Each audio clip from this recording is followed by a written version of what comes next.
Hello guys, Kim Jong Lee here, and I'm back with another online commentary battle for Total War. This time it's a 2 versus 2 31k rules battle. This is another subscriber submitted replay sent in by Turk, who is playing as Nocturnal Rainbows. For this game, he's playing as the Egyptians. His ally is King Marcus, also known as the guy who brings the cavalry general. And as their opponents, we have Greek ANTIOXUS or Bubo, sorry, and Greek XASIMACHOS. I think that's how it's pronounced. Also playing as the Macedonians. So we'll get the battle started, I suppose. We'll run through the builds as we go. So we have here Turk's guys. He's got 3 Egyptian chariots, one of which is the general, 2 more here, and 1 chariot archer. He's got 4 of these Pharaoh's bowmen, very good archers, definitely the best in the game by far. And a couple of these Pharaoh's guards. For King Marcus, there are a few more Pharaoh's bowmen back here, by the way. And they do seem to be gold with maybe even a chevron on them. So these archers are going to be devastating if ANTIOXUS and XASIMACHOS decide to box up or something. So we can see this archer fire pouring in now.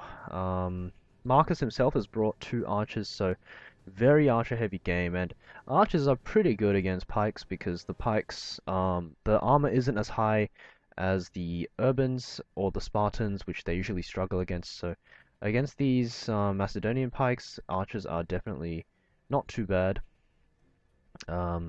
Marcus has also got a lot of urbans there, can't be bothered counting those, and 5 Praetorian cavalry, and this cavalry general, of course. So he's going to try and chase down some of these Cretan archers with the cavalry general, but it's not going to do much other than push them back, which is good for the Pharaoh's bowmen if they were shooting at these Cretan archers, but I don't think they were.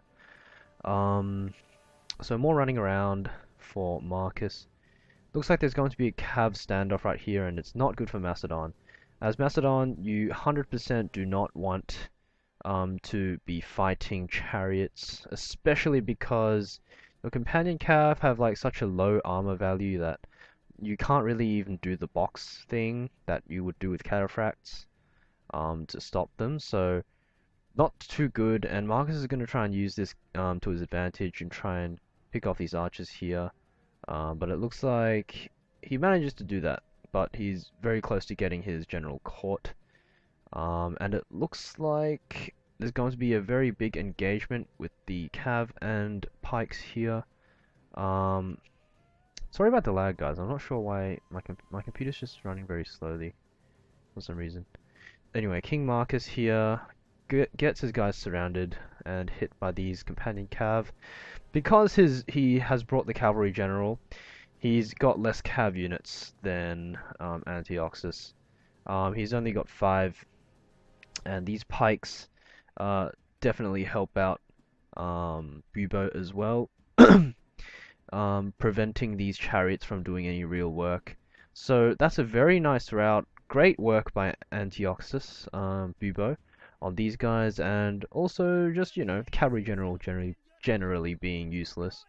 Yeah, 2 of Turk's chariots routed there. He tried to get in on the fight with those, but he was unsuccessful, and that's a very good use of the pikes by Bubo.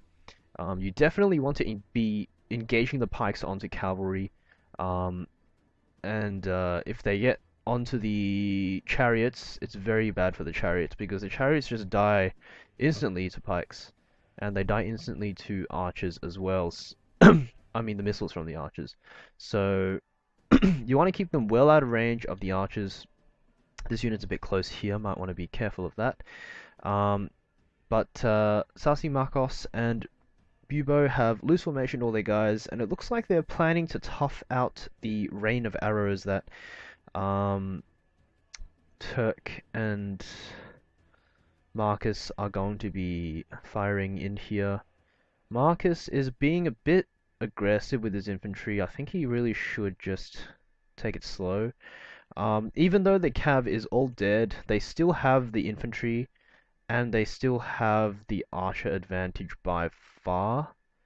Um, well, the Greek clan players do have a couple of these Cretans left, but one of them has routed. At least one of them has routed.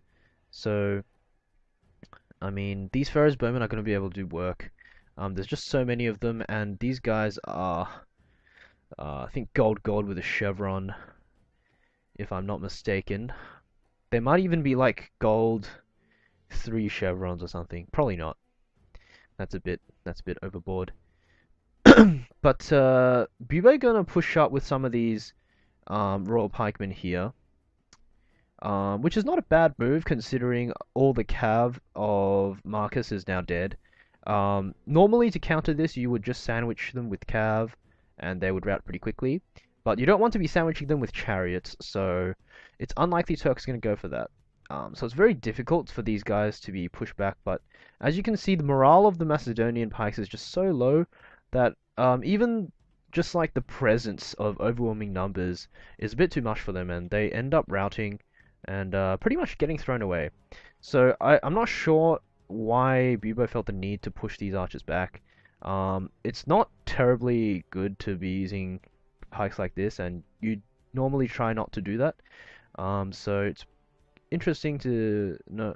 It would be interesting to know what was going through his mind there. Also, he doesn't get his pikes down quite in time. Missed micro from Turk there as well.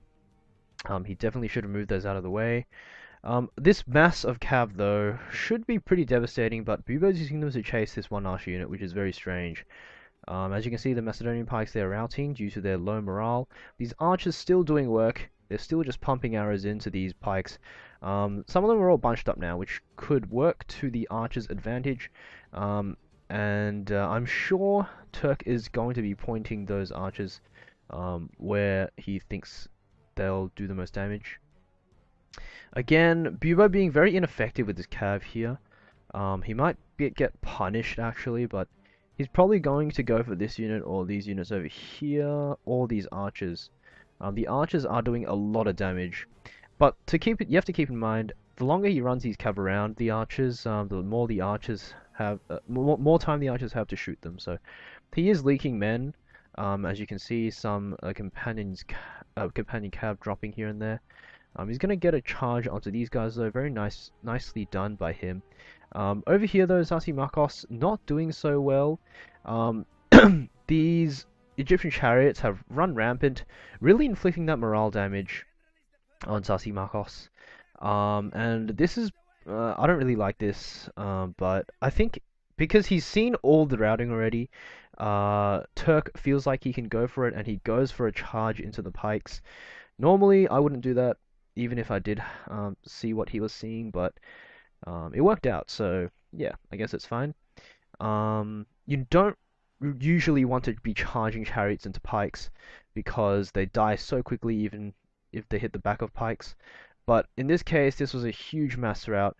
The chariots just doing their work with the fear factor. These fire arrows coming in from everywhere, being very devastating. I don't know if Marcus has been microing this to do much, but I don't know if it did much at all actually. But anyway, yeah, these chariots very effective, definitely MVP of the game. And yeah, Turk played the chariots very well. I should have probably focused more on what he did with those. I reckon what he did is run them around the back of the pikes, distracting XASIMACHOS and killing the archers off. And eventually, with the weight of Marcus's urbans, that probably managed to crush XASIMACHOS's flank, and it just snowballed from there. And this is a good example of how using, how pike factions, especially not the Carthaginians or the Greeks probably, but the pike factions with weaker pikes, or like pikes with lower morale, like the Seleucids, Pontus, and Macedon, it can snowball and basically ruin your day because of their low morale. It's very dangerous and it's very difficult to use them. So props to the Greek clan for picking that faction. that being said, I feel like the Greek clan. Sorry, I feel like the Macedonians probably had a slight edge over the Egyptians. I'm not sure, so correct me if I'm wrong, but I feel like the Macedonians can skirmish sort of evenly with the Egyptians, despite their archers being so good. Usually, I think the archers wouldn't be as good as this game because Turk put in a crap ton of upgrades into his archers. If you guys saw that, every single archer he had something like gold, and a chevron, which is bloody expensive. So he didn't have much left for infantry and chariots. Um, so yeah, his money was all in the archers, and he used it to great effect. The pikes are very slow. They obviously can't catch archers, so um, there's that, and also the Macedonian companion cav can't combat the chariots, which makes it very dangerous to send individual units out to try and kill archers for the Macedonians. But I feel like the Macedonian Cretans have a decent chance of combating them anyway. If the upgrades are like kind of even, they have a decent chance, and um, yeah, I think maybe uh, Macedon would have been favored against double Egypt. But I think because there was a Rome, then maybe Turk's team is favored because the Rome is basically the infantry that Egypt needs, if you know what I mean. The infantry to back it up. And even though Marcus probably didn't use the infantry optimally, I mean he blobbed up quite a bit and things like that. He still managed to help Turk, and they cooperated pretty well to get the win. So congratulations to them, and I apologize for my long spiel. You can look at some of the stats here. The Chariot's getting insane kills. One almost getting 300 over there, which is pretty cool. The Pharaoh's Bowman doing a lot of work. Like, if you bring an Archer unit, right, you don't expect this amount of work, but you expect something, if you bring a archer unit, you expect maybe 80 kills at least. Because if you're bringing the archer unit, you're not bringing an urban or something like that. So you want these kinds of kills. With Egypt especially, you want even higher archer kills. So this is definitely something ideal for Egypt. So thanks for watching, guys. Hopefully I'll be able to do more 31k battles in the future, and I will see you guys next time.